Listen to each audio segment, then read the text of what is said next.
Welcome to today's video. I'm Samara, and this week I will be showing you exactly how to crochet a bunch of different kitchen items.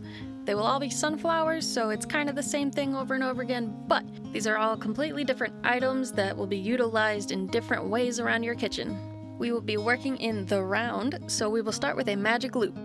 Wrap your tail under your working yarn, and then you're going to dip your hook into the front of the circle, in through the front, and then you're going to wrap around with your working yarn. Wrap it around your hook, pull it through a little bit, and then you're going to carefully, making sure not to mess up your circle because it is a little bit tricky, you're going to carefully yarn over and make your first knot. And then you're going to yarn over again and make your first stitch. And then yarn over 2 more times, so that's 3 stitches total. And we're going to count this as our first double crochet. So then yarn over, go through the center, yarn over again, pull through 2 of your loops, yarn over again, and pull through the second 2 loops. And you're going to go around and make 12 stitches total. You can go ahead and tighten the tail a little bit at any point. You can pull on it a little bit and it'll tighten your magic circle. Once you've got 12 stitches, count them and then slip through your first stitch and do a slip stitch. And then we're going to chain 3 again. And this will be our first double crochet of our second row. And in the same stitch that you're coming out of, you're going to do another double crochet. And then in every stitch continuing forward, you're going to do 2 double crochets in every single stitch. So I started with 12. And so the second row is going to have 24 stitches. This is a long video, so I'm cutting out any unnecessary footage. So make sure you count all of your stitches, make sure you have 24 in your second row, and then we're going to slip stitch into our first stitch. And that's it for our brown. Now we're going to move on to the yellow. By the way, my work is wanting to curve a little bit because my hook is too small for this yarn, so my stitches are really tight, and so it's kind of caving in on itself, so that's why I'm stretching it out every so often. If you're having the same problem, you can get a bigger hook, or you could add more stitches. You could start with more than 12. Just remember that whatever number you start with is how many increases you will add in every row. So moving on to the yellow, we're going to loop it through a stitch. It doesn't matter which stitch, but I'm putting it here right before my last stitch. That way I can tuck the tails in together and just go over them. So we're going to chain 3. And this will be our double stitch. We're going to go into the same stitch and do another double stitch. This is one of our increases this row. And then we're going to go into the stitch next to it, keeping our tails tucked in. And we're going to do 1 double stitch. And keeping our tails tucked in, we're going to go into the next stitch and do 2 double stitches. And we are going to continue this pattern all the way around. We're going to do 2 double stitches and then 1 double stitch, and then 2 double stitches and then 1 double stitch. And because we started with 12 and we're increasing 12 stitches total in each row, this row we will end with 36 stitches.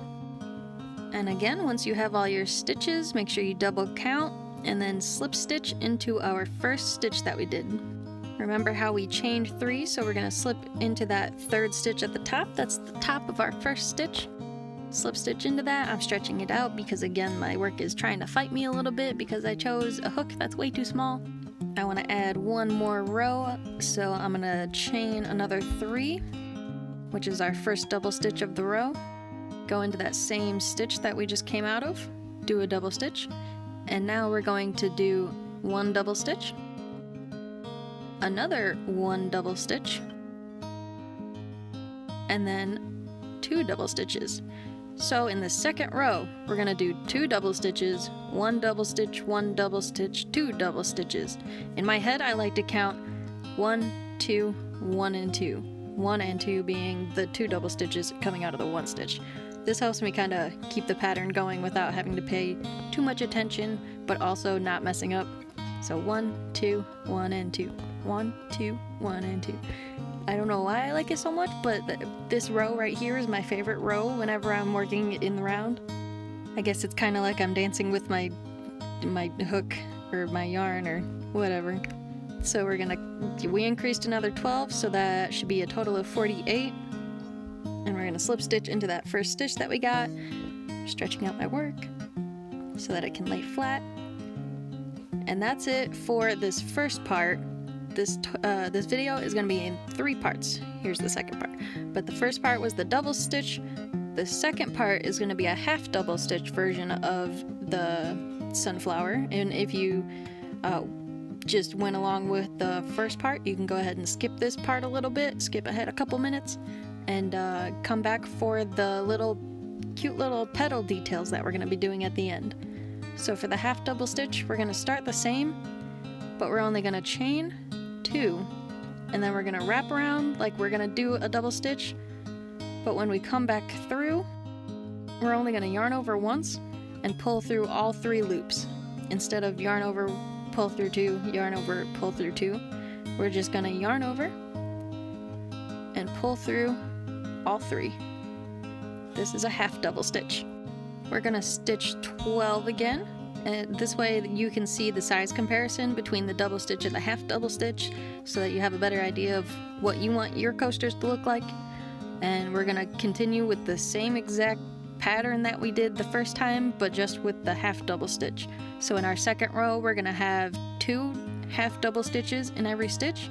We're going to end with 24, slip into the first stitch, and I'm only going to do those 2 rows for the brown, so now I'm moving on to the yellow. And again, you're just going to pick a random stitch. I'm going right here where my tail is so I can tuck the 2 tails in together. We're going to slip the yellow right through, and then we're going to chain 2, and that will be our first half double stitch. So hold the tail so the yarn doesn't come loose. You're going to stitch 1, stitch 2, yarn over in the same stitch that we just came out of. We're going to do a half double stitch. So now we have 2 half double stitches in this one stitch. The next one we're only going to do 1 half double stitch, and we're keeping our tail tucked in under our yarn, that way we don't have to tuck it in manually later. And then the next stitch is going to have 2 half double stitches, and we're going to repeat this pattern all the way around. Our last row ended with 24, so this row will end with 36. Always make sure you double count your work, that way you don't mess up your pattern. To save a little bit of time in the video, I'm going to go ahead and cut out a little bit. Once you've completed your row, go ahead and slip stitch back into your first stitch, which in this case was 2 little stitches up. Always make sure to double count your work. This row should have ended in 48. Wait, no, 36. 12, 24, 36. I'm going to do 1 more row. So we're going to slip stitch, or chain stitch 2, and in the same exact stitch that we just came out of, we're going to do another half double stitch. In the next 2 stitches, we're going to do 1 half double stitch. So we're going to do 1 half double stitch, another 1 half double stitch, and then in the next stitch we're going to do 2 half double stitches. And we will repeat this pattern all the way around, and we will end with 48 stitches total. So 2 double stitches, 1 double, half double, sorry. 2 half doubles, 1 half double, 1 half double, 2 half doubles, 1 half double, 1 half double. It's pretty repetitive, but you know, easy, and the outcome is pretty cute. Go ahead and slip stitch into your first stitch, which was up 2 chain stitches. And then we're going to cut our tail, and then we're going to move on to the next step, our final step, the little petal details on the outside of the coaster. So going back to our double stitch coaster, we're going to start, you know, you can start anywhere. I'm of course starting where my tail ends. We're going to tuck in the yellow, and we're going to yarn over and chain 1. This gives us our first stitch, and then we're going to go over and count 2 stitches. 1, 2. We're going to yarn over, go into that second stitch, and we're going to do a double crochet. In the same exact stitch, we're going to do a total of 6 double crochet.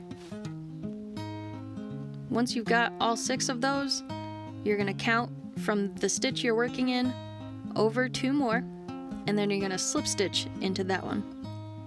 So we have 6 double stitches. We're going to count 2 stitches over, and we're going to slip stitch right into it. And then from here we're going to count 2 stitches over, and we're gonna do another double crochet, and we're gonna do a total of 6, and you're gonna repeat that all the way around.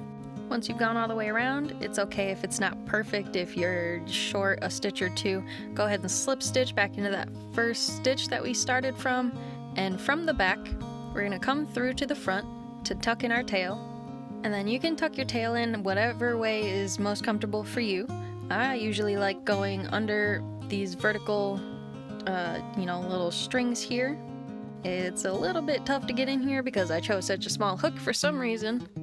And sometimes it helps to work just a couple little stitches at a time. That took me way too long to do. Make sure you use a big enough hook and keep your stitches loose, because it is not fun trying to work with tight stitches. So everything that's tucked in, you can go ahead and trim off carefully, make sure you don't cut your work. This tail here in the center though, you're going to want to tuck in the opposite direction that it's pointing out. Technically, yes, it is tucked in, but it will come loose if you cut it. So we're going to go ahead and do the same thing that we did with the tail at the end of the project, and we're going to just, try to slip under these tight freaking stitches and tuck in our tail. Once you've got it tucked under a few stitches, you can go ahead and trim it, and then this coaster is done. Now going ahead onto our half double stitch coaster, we're going to do the same type of thing, but instead of doing 6 double stitches, we're going to do 5 half double stitches. So it's the same concept. We're going to chain 1, sorry, and then 2 stitches over, we're going to do 5 half double stitches. So count right between the stitches, do 5 half double stitches, and then we're gonna go over 2 more stitches and do a slip stitch. And we're gonna repeat this all the way around. I came up short a stitch or 2 at the end, so I ended my last petal with just 4 half double stitches, and then I slip stitch back into the first stitch. Once you get past this first set of 5, by the way, this stitch is called a shell stitch or a fan stitch. You can tuck away your tails, get them out of the way so you don't have to worry about tucking them in anymore. And then we'll just trim off the excess at the end. So finish going all the way around, and then slip stitch into your first stitch, and then you are done. And then we can just tuck in our tails and trim up the coaster. Again, I like to tuck in by coming up through the back, and then pulling the tail through, and then slipping it up under some of these vertical stitches here in our fan stitch. And then again with the center tail, go ahead and tuck that under some stitches as well in the opposite direction that the tail is pointing out. This way it tucks it in so it won't come undone, your center loop won't loosen, and then you can trim that and your coaster's done. I wanted to show you how to make this using both the double stitch and the half double stitch. That way you can decide which size you prefer. Now I would like to introduce to you my offer. Protect your precious furniture from sweaty summer drinks with some condensation control. If crocheting's not your thing, but you still want to look stylish this summer, let me help you out. Samara's Summer Sunflower Crochet Kitchen Set is available for pre-order on Patreon. Only 5 sets are available, so grab your stylish summer set before it's gone. Made of 100% cotton and machine washable. I hope you enjoyed today's video. It was a much longer video than usual. I hope you learned something, and I hope you look forward to learning some more the rest of this week. Remember, whenever you crochet, make sure you stretch your hands frequently. My hands hurt because I'm stupid and I used the wrong hook. But I hope you have a wonderful day and happy crocheting!